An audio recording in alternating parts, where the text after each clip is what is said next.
Hello everyone. My name is Santosh Kumar Guntupalli and welcome to my internship project showcase. Over the couple of months, I've worked on a really exciting project called EcoClassify Wildlife Image Classifier. I did this during my internship with Euron under the guidance of Sudhanshu Kumar. In this video, I'll walk you through the problem we tackled, the solution I built, the futures of EcoClassify, the technical architecture, results, and my overall internship experience. So let's dive in. First of all, I just want to explain you regarding the documents of the project. So let's get into the PRD, the product requirements and specifications document. So these are the documents which I got, during the initiation of the internship project. So when I've gone through the documents, we get to know what are the goals and objectives and what is exactly the problem statement and what the project is expecting from us to do. So to say you in brief, the main problem and motivation of the project is camera traps are widely used in wildlife conservation, but the issue is they capture millions of images and manually classifying those into animal species. It is extremely time consuming, error prone, and not at all scalable. That's why, here we comes with EcoClassify, an AI powered tool that helps researchers, educators, and nature enthusiasts automatically classify wildlife images into species with explainability as a built-in.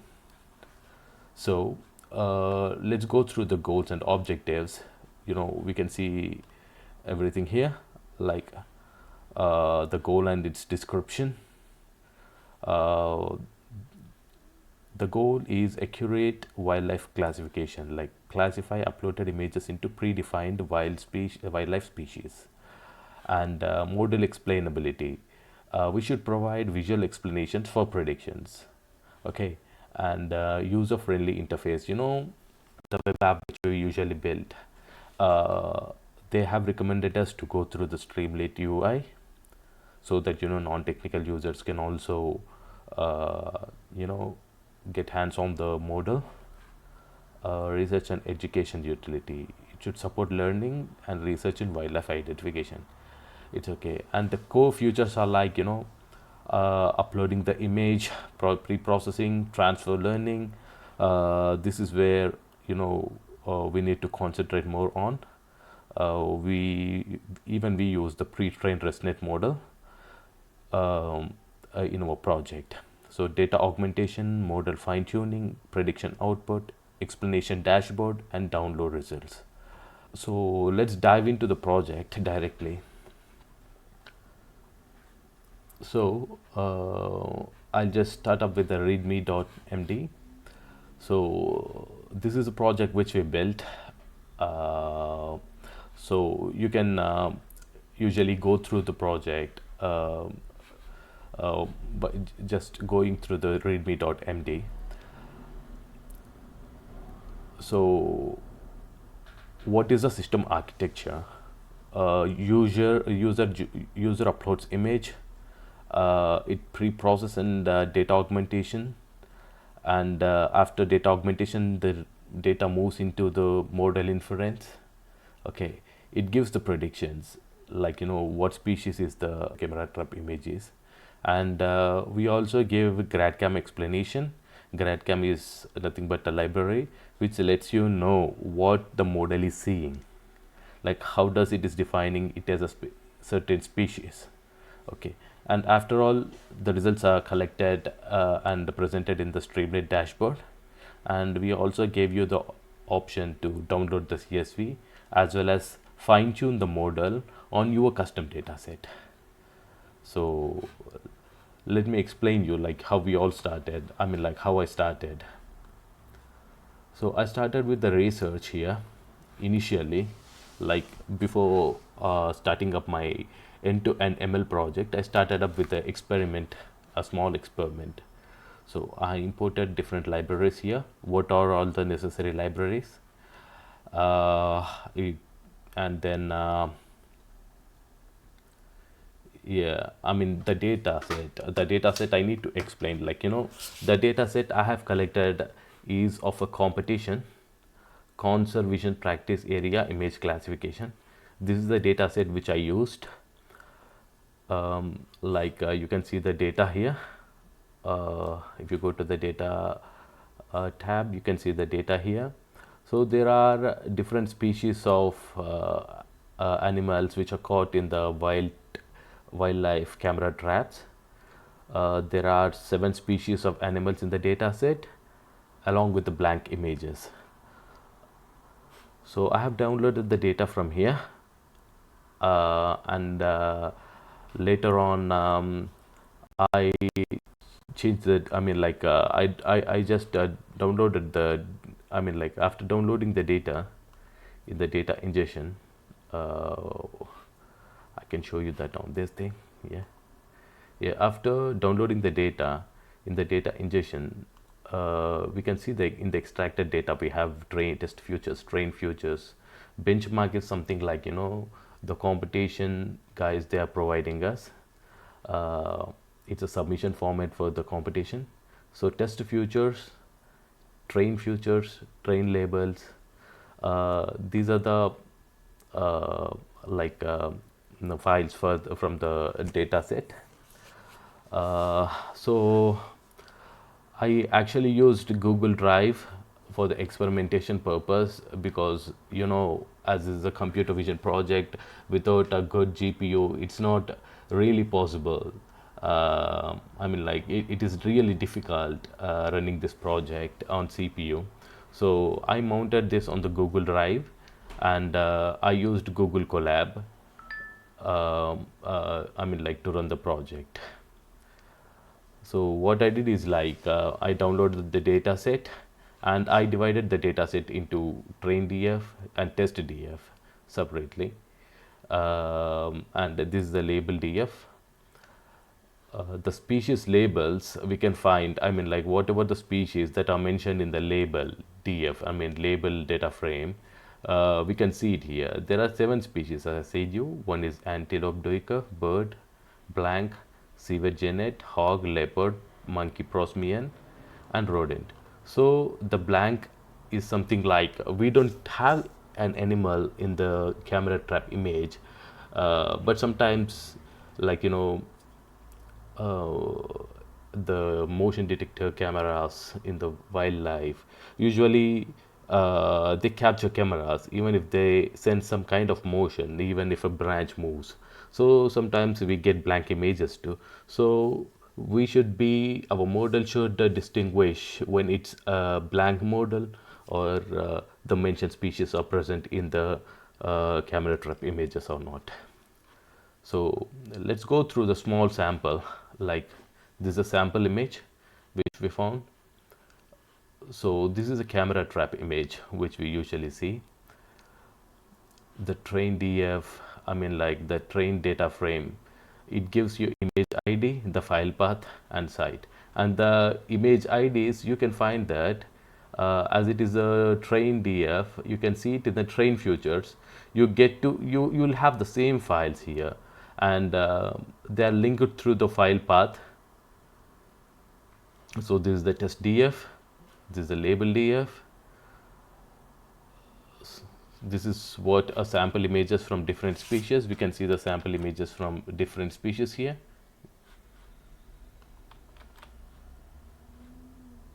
Just give me a second. Yeah, we can see the sample images from different species here.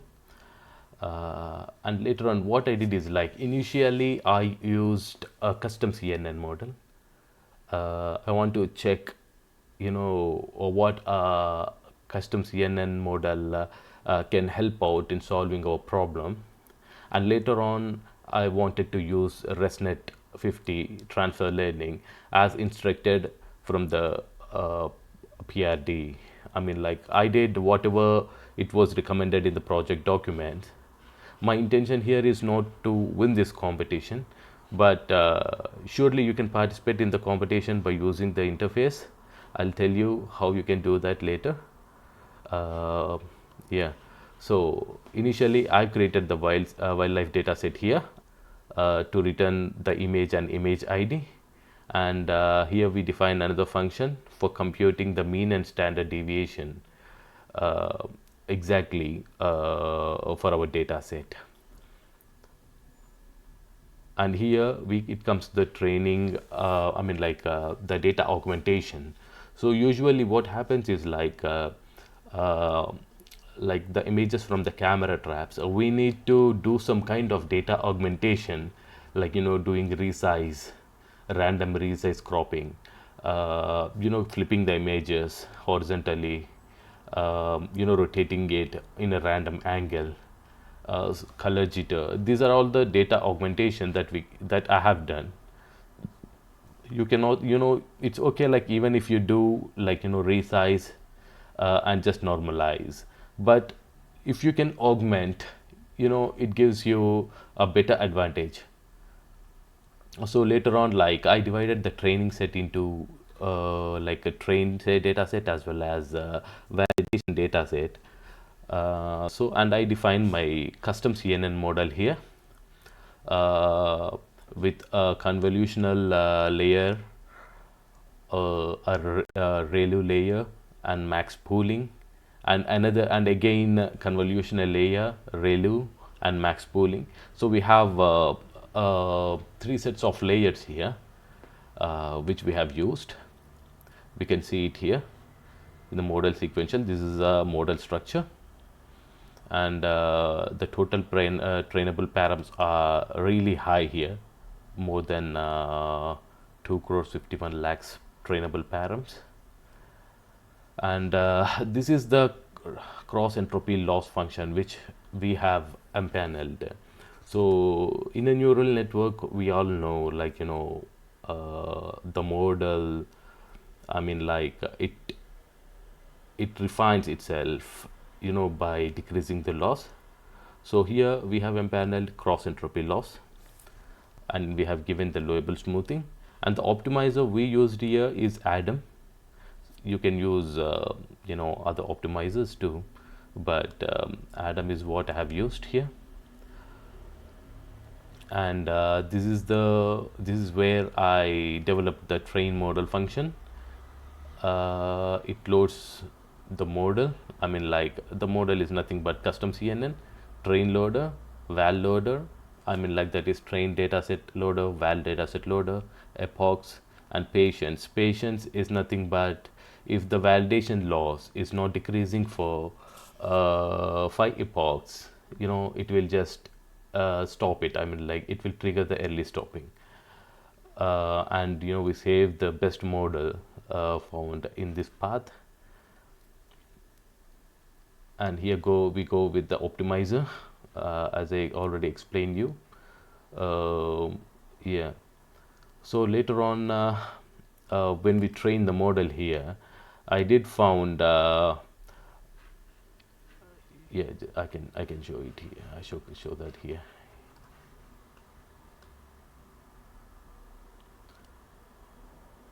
So I trained the model for 100 epochs, the custom CNN model for 100 epochs here, and I didn't get a fruitful result. All I can see is, like, the training loss is going down, the validation loss is going down, the accuracy is going up, the val and train accuracies. But I didn't find a good accuracy over here. All I got is around 77 to 79% of accuracy, which you can see it in the readme.md. This is just the experiment. I mean, like, this is the experiment. On the experiment notebook, I got around 0.77, but in our modular coding, the accuracy is around 78 or 79. So this is what we got in the custom CNN model, and we can see here in the confusion matrix, The result is not up to the mark. We can see a lot of misclassifications, especially in one or two species. In the antelope duiker, you can see there are a lot of misclassifications, and blank images, that's a serious problem. Even if it is a blank image, it was predicting that some kind of animal is present in the image. We can see the blank image, we can see there are a lot of cases, 95 cases. When it is a blank image, it was predicting antelope is present in that wildlife camera trap image. Yeah, so I was not satisfied with the validation accuracy that I got it here. And as the project documents explained, as I suggested, I used ResNet50 model as a part of transfer learning. And let's dive into that. So this is the ResNet model 50 model, and we have taken the default weights here, and we have freezed the final layer, and we have trained it further. Yeah, and here we trained it for 50 epochs. I trained the ResNet model for 50 epochs, and I got a validation accuracy of around 90% here.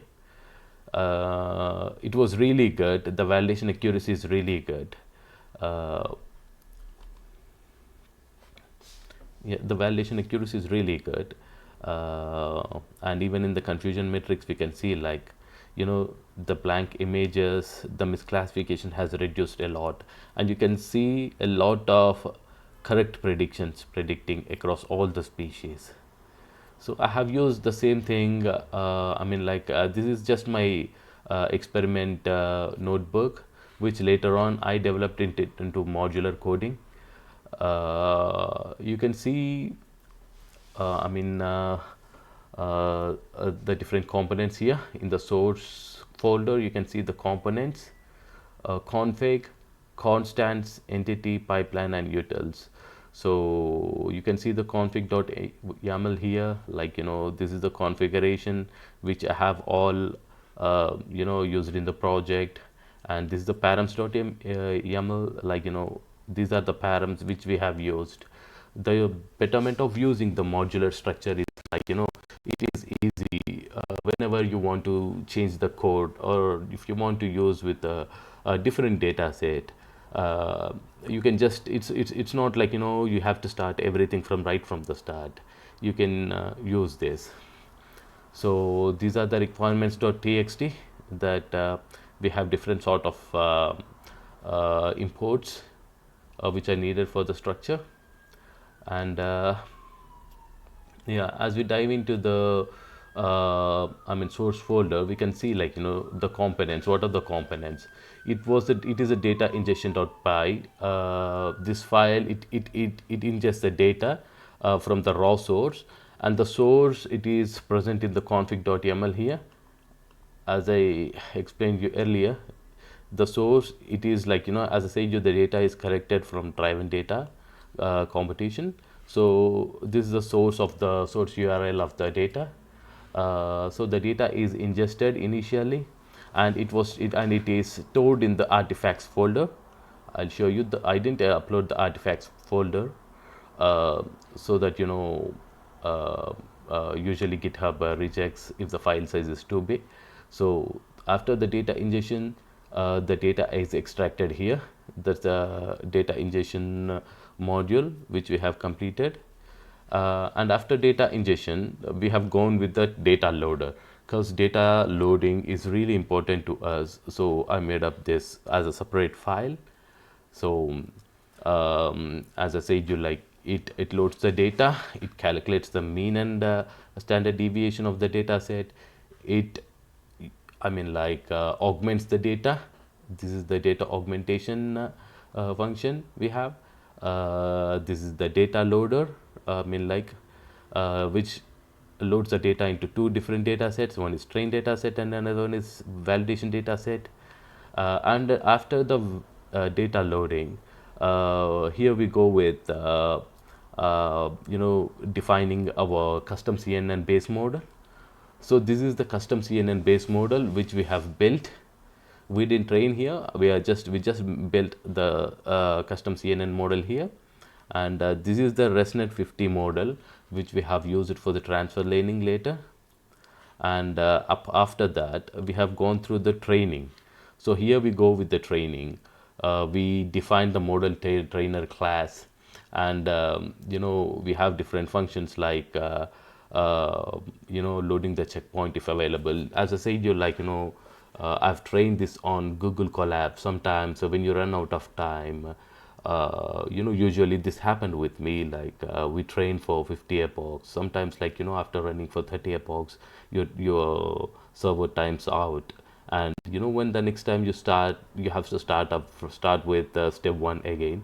So in order to avoid such things, I have made a function to load up a checkpoint, and to save the checkpoint. I mean, like if you run the 30 epochs over there, and unfortunately if the notebook times out in the Google Colab, when you run from the next time, you'll start up with epoch 31.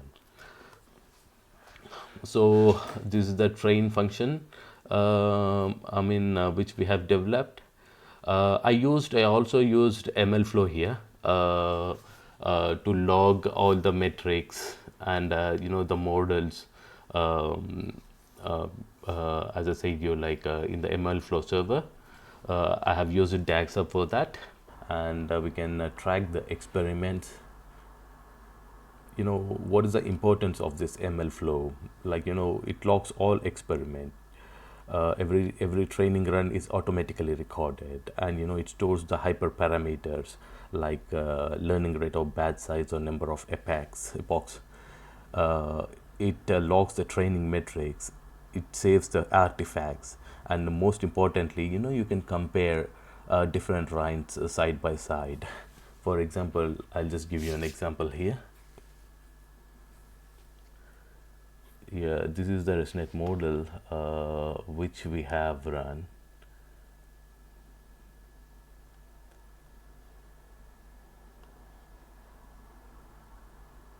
So when you compare them, you can see all the parameters here, and you can look at the training graph. How the learning rate is decreasing as per the training, and you can look after the training accuracy, the training loss. So after the training, yeah, we can see after the training we get to save the saved models here in the artifacts. You can see these are the output of training thing. Training module. You can see the custom CNN model path. This is a PTH file. This is nothing but the best model which is saved. Okay, and this is for the ResNet model, the best ResNet model which we have saved. In the logs, you can see the mean and standard deviation of the data set. So this is which gives us an output from the training module. And apart from that, we have defined the callback function. So these are the callback functions. Callback function outputs, which tracks the training that we are doing on a remote server like Google Colab. So after the training, here we go with the evaluation. So as I said, here we can go with the report.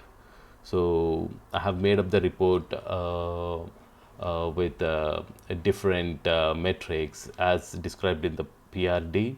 Like they asked me to use accuracy, precision, recall, and F1 score. So we have calculated this for both uncalibrated and as well as calibrated classes. So we have defined the temperature here because temperature is really important. The model classifies with a very high confidence. So in order to reduce that, we use temperature here, and these are for both calibrated and uncalibrated classes. And you can see for each species the full report here for each species, like how much precision, how much recall we are getting for each and every species. So in the antelope duiker species, you can see this precision is only 0.5, and while for other species like civet, we can see the precision is really high. So for these are for different classes, and this is for custom CNN. And if you go with ResNet50, you can see the same metrics are very much higher here, compared to the custom CNN. Like you can see the precision of antelope duiker is around more than 80% here, 81% here. So it is evident that transfer learning, it reduces your time and resources, but gives you better accuracy. So after the evaluation, model evaluation, you can see that we also get the model output here in the form of confusion matrix. This is for the custom CNN, and this one is for the transfer learning ResNet. You can see the difference, clear differences here. The ResNet model is overall better compared to the custom CNN. Yeah. So after the model evaluation, here we go with the explanation. The model, it is defining so let's suppose if you take the ResNet50 model, so it is predicting a certain image into a specific class. But how do we know how it is predicting? So for this reason, we have used Grad-CAM library, so which we can see it in the component section, as I said earlier. Let's go to source folder, to the components. Yeah, here we go. So here we have the explanation generator here. Yeah, here we have used the Grad-CAM library. We have developed the Grad-CAM method, where it takes image, image tensor, and it passes through the model, and it gives you the output, and it exactly gives you what the model is looking at. So here it is the output which is produced here. You can see in the explanation section what the model is seeing. We have used this on the validation data set. Yeah, so this is the original label, and in the validation data set, the label is antelope duiker, and it's really hard to spot the animal with a naked eye, but you can see it here. The antelope's back. When we use the Grad-CAM, the model, it is better at segregating the images into specific labels, better than the naked eye. Here you can see the Grad-CAM prediction. This is what the model is seeing, how it has predicted that it is an antelope.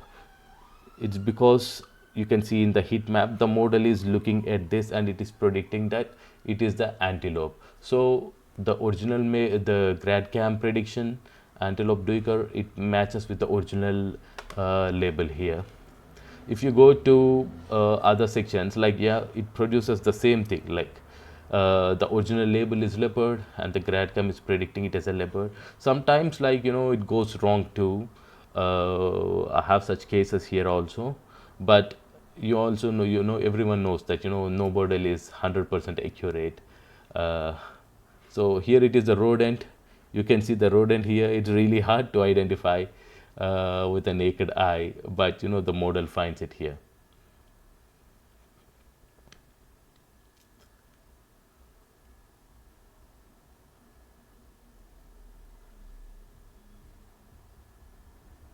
Just give me a second. Yeah, here I said you're right. There is a sometimes it misclassifies. The error is really low. We got 90% accuracy, so 10% error is still present. So the original label is antelope here, In the validation labels, we can see there is an antelope present in this picture, but our Grad-CAM, I mean like our model predicted it as a blank image, and these are the errors sometimes happens, and it is present in every model until and unless it is 100% accurate.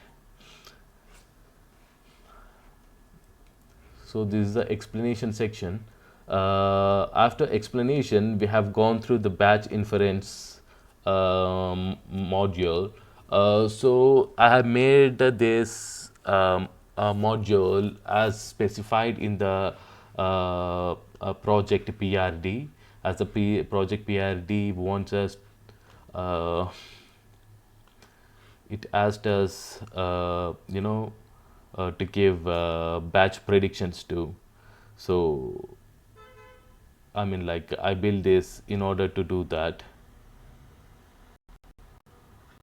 Yeah, see, the app shall allow users to fine tune the model with their own labeled image datasets.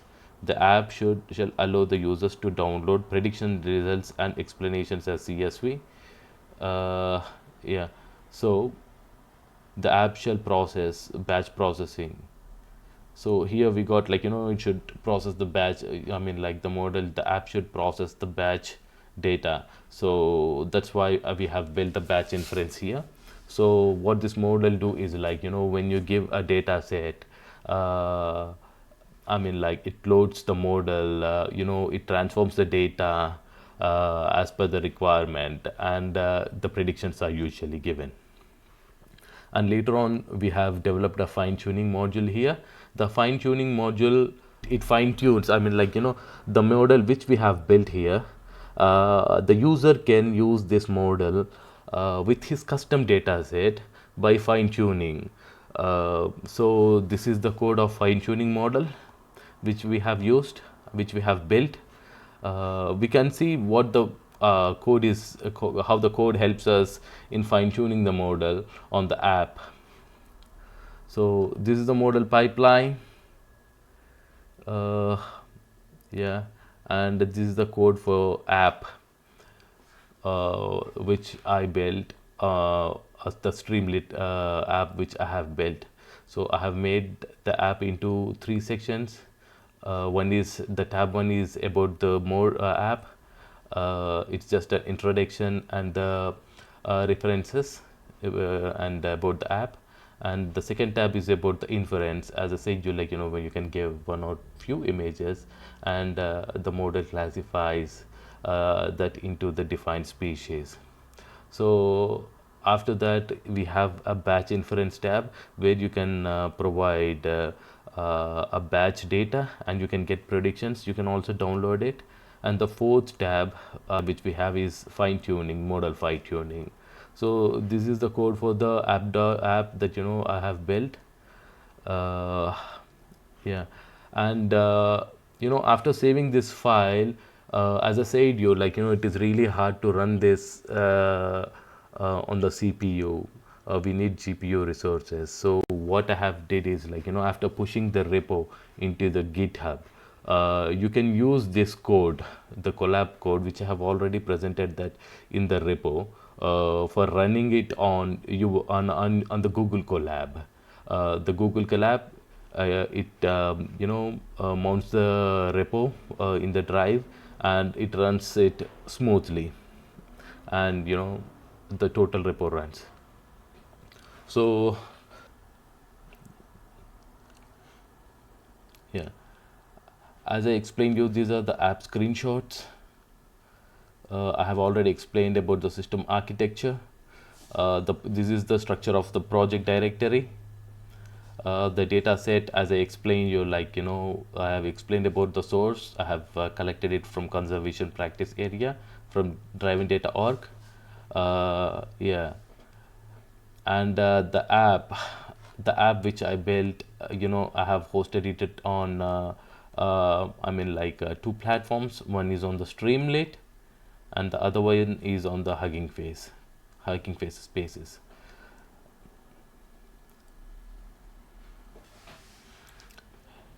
So this is about the about page, and this is about the inference.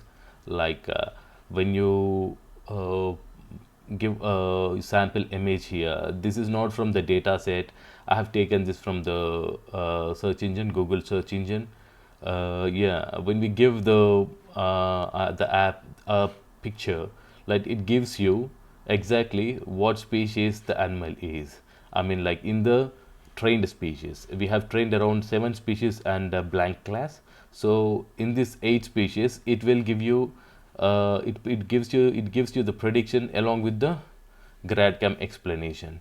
So this is for the single or multiple images, like I mean like less than 10. You can use it here for any picture. Like you can see it here. Original, it is unknown because it is not from the data set, and the Grad-CAM, it is predicting it is a monkey. Yeah, and it is a monkey. So apart from that, I have developed batch inference. We have developed the batch inference module. Here, as I said, we are also participating. I was also participating in the competition. As I explained you earlier, my intention is not to win in the competition, but to follow the project structure and to develop the app as per the requirements of the project documents. So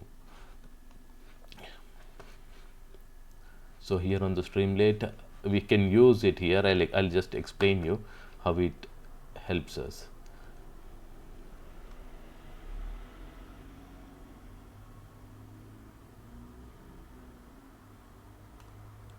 I'm presently using the test data set for the competition. So here we have the test futures. We should give the test futures. We are submitting the test futures here, and we are giving the test futures. I mean, like the images in a .zip format. So we are giving the images. Here we are giving the test futures, I mean the file paths, etc. And here we are giving the test futures in a zip images in zip format.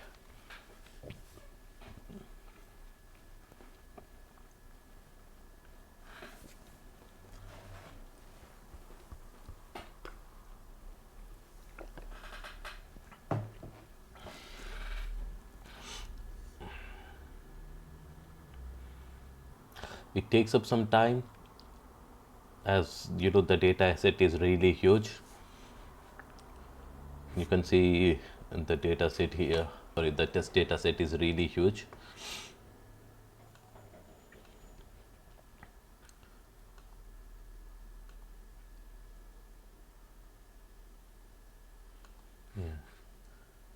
So we have around 4,465 files, 65 images, which the model needs to classify.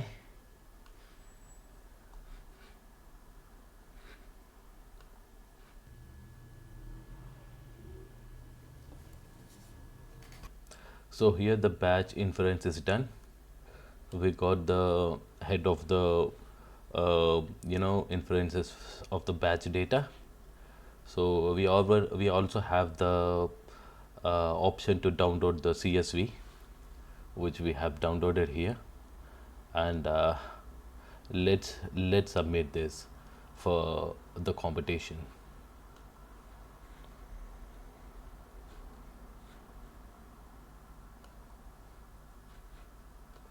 So this is the batch inference data, I mean like we got for the files. So it gives you the prediction for all the species, I mean like with the probability. So the image one, it is I mean like explained as, I mean like the model defines this is as a blank image with around 47% of probability. You can see like the probability is also given for other classes too. So when we submit this file for the competition, let's submit this file for the competition.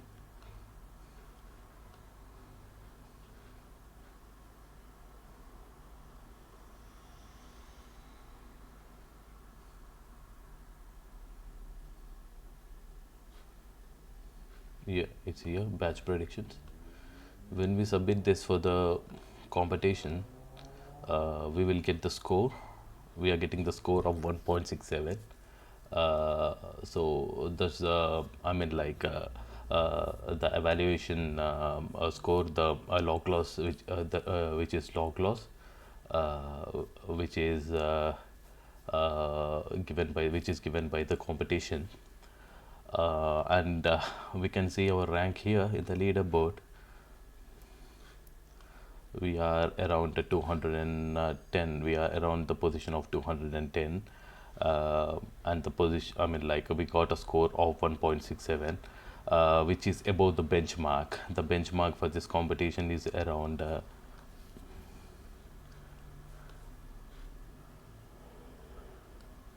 just give me a second, guys. I think the benchmark for this competition is around 1.87 or something. Yeah, here we can see it's 1.82. We have beat the benchmark, I mean like with a better log loss metric. But as I explained you, my intention is only to build the app as described in the project requirements. I mean like as per the project documents, I have built this app. We also have the fine tuning button here. So what's the idea behind this fine tuning?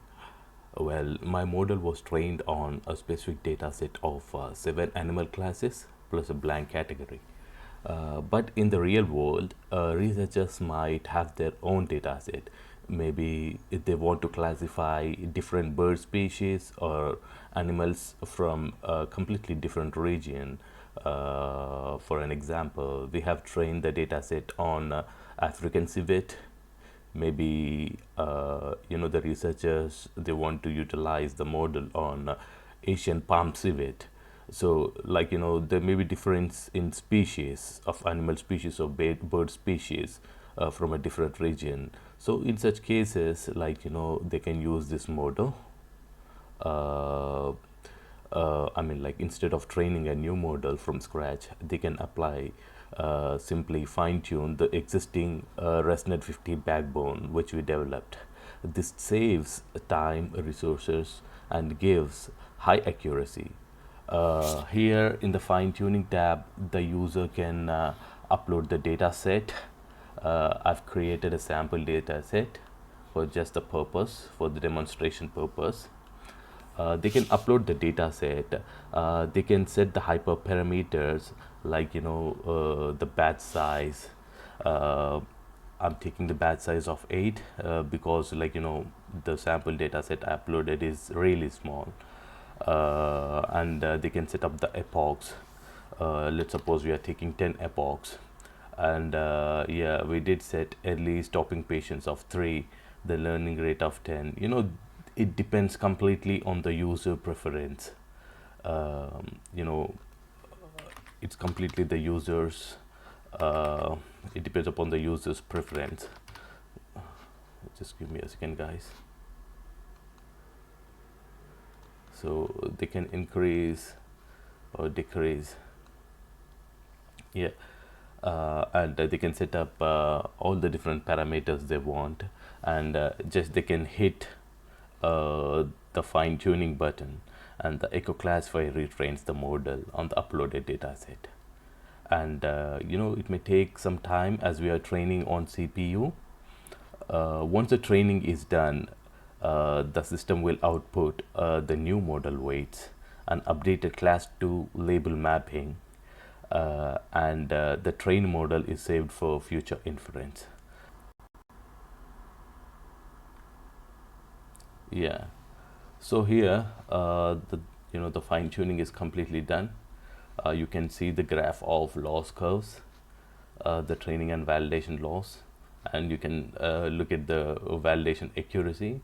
We can see that the validation accuracy is not up to the mark. We have around 41% of validation accuracy. That's because the data set we have submitted is really small, and so it doesn't give you a good accuracy. This is just for demonstration purpose I have shown you. You can download the fine-tune model over here. with the new weights, with updated weights, and the you can also download the label mapping in JSON format. Working at Euron was an amazing experience for me. I got hands-on mentorship, from Mr. Sudhanshu. I collaborated with him and worked on, several real-world impactful projects, not just EcoClassify, but I did a lot of projects in NLP. Uh, just give me a second. Yeah, you can go through my GitHub profile and you can see a lot of repositories. I mean, we did a lot of projects in NLP, financial AI, and forecasting. So, the internship, it strengthened my skills in machine learning, deep learning, computer vision, generative AI, and I feel like it's a privilege to be a part of Euron. I can speak about the future work for our project, as the project documents recommended. We built everything which was exactly suggested in the project or documents.